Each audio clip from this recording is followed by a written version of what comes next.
First of all, the EPAC TV News welcome. Nahan Oza promote na thangyo wahi kudak tagi withdraw taw biyu aikoi su lobyo iba mateng loraga sigum labagi mayokta aikoi matam supada lepkani haibase NPYC Manipur gi maikei dagi aikoi kanba phirep amaga loina aikoi changchan gane aikoi gi NPYC Manipur gi maikei dagi karigumba khartang thamjage madudi aikoi nahan Oza promote na thamakiba dagi KKL na thamakiba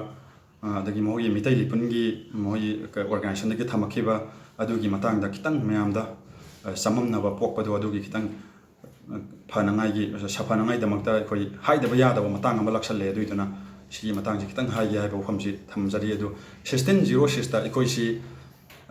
lanpha oina lakhi bani hai ba si aram ba yumpham yawda ba wafam ni haijani maramdi pangal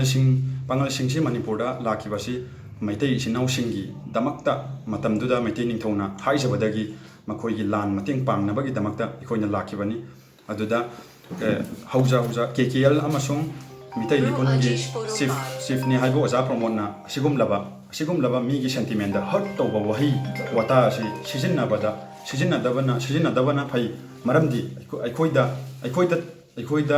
maramdi ikoida taba ngambagi limitation haiba masu leiri aduna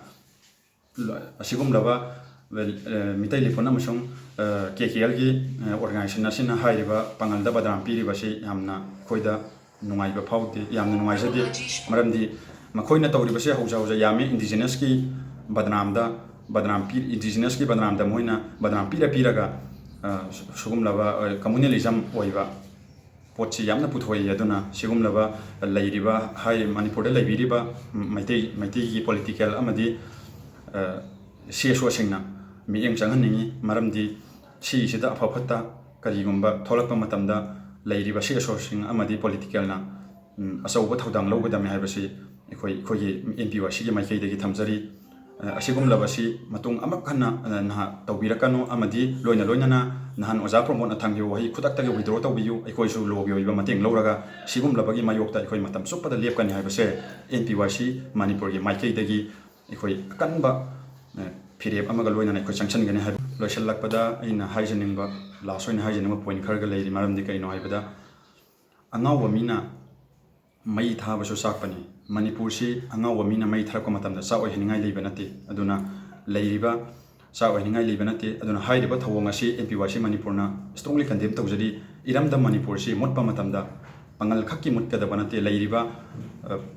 atop religion khudimak loinamak yawmin nagador misida pangan Muslim Christian khakta mutkadaba nate all Manipur gi haiba wakhalwanda mayam punna Manipur gi thabuk tawmina si natabida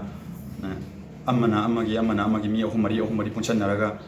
organization amani punsan laga wa hirakpa haibasi khoida yamthina NPYC Manipur na strongly condemn tawjari aduna yaraga de sugum base khudak tagi lepinaba NPYC Manipur dagi haijari haiba wahisi thamjaraga matang asida losinjargi. Hello everyone, it is EPAC TV News, a news networking channel dedicated to the cause of human rights.